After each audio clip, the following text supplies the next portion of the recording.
John Boone with the Guardian UK in Islamabad. Thanks so very much for being with us. Thanks very much. In a moment, America is a Christian nation?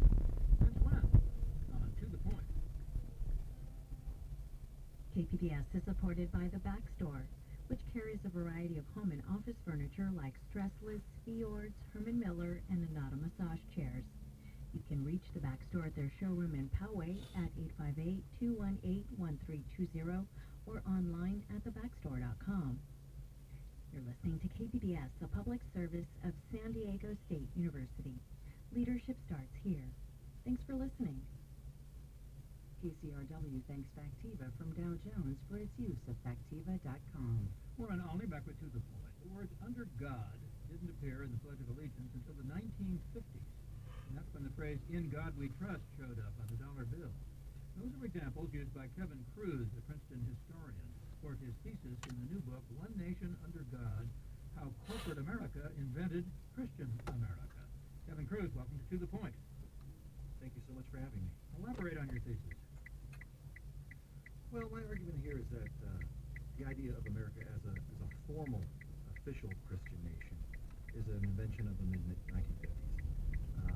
Many Americans have long thought of the country as a nation of Christians, but that is something rather different when it comes to the issue of the country formally, officially being a Christian nation.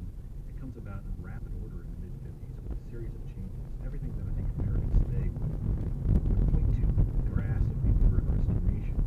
These are all recent developments.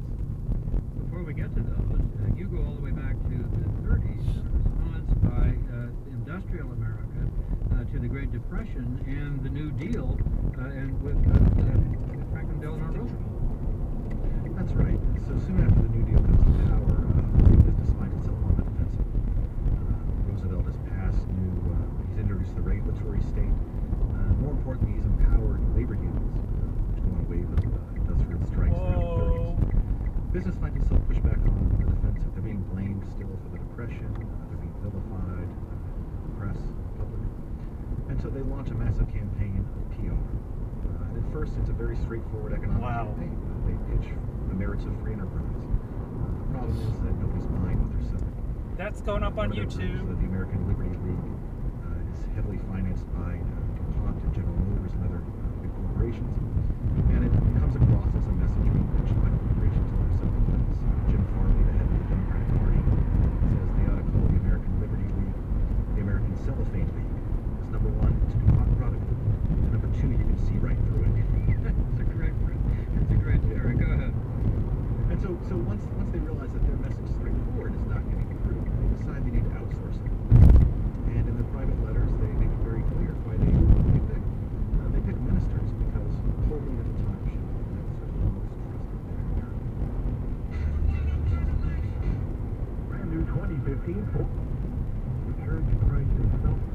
He's not alone. Over 1 million players have already won money playing fantasy sports at FanDuel.com. Plus, right now, FanDuel is giving you up to $200 free. For every dollar you deposit, FanDuel will match it up to $200.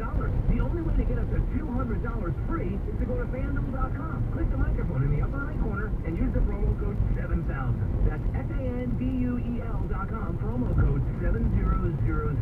Ernie Martinez update brought to you by Subway. Round 3 and 4, the Masters right here this weekend on Extra. Our Masters coverage presented by GolfMart, home of the 90-day 100% satisfaction guarantee. Padres looking into the win column tonight. Giants in town. Tim Lincecum won it against Brandon Morrow. The new Subway Turkey Italiano melts, fresh toasted with tender, juicy turkey, robust Genoa salami and pepperoni. These big three unite under melty provolone cheese and drizzled with the tangy new Subway vinaigrette. There's only one place to get the Turkey Italiano melt. Subway, eat fresh. With April 15th around the corner, not only do we have to take on the IRS, we also have identity thieves to deal with. That's according to Becky Frost, the survey lady from Experian. And she's got another survey to take us through, courtesy of Protect My ID. Becky, what's the lowdown? Well, 80% of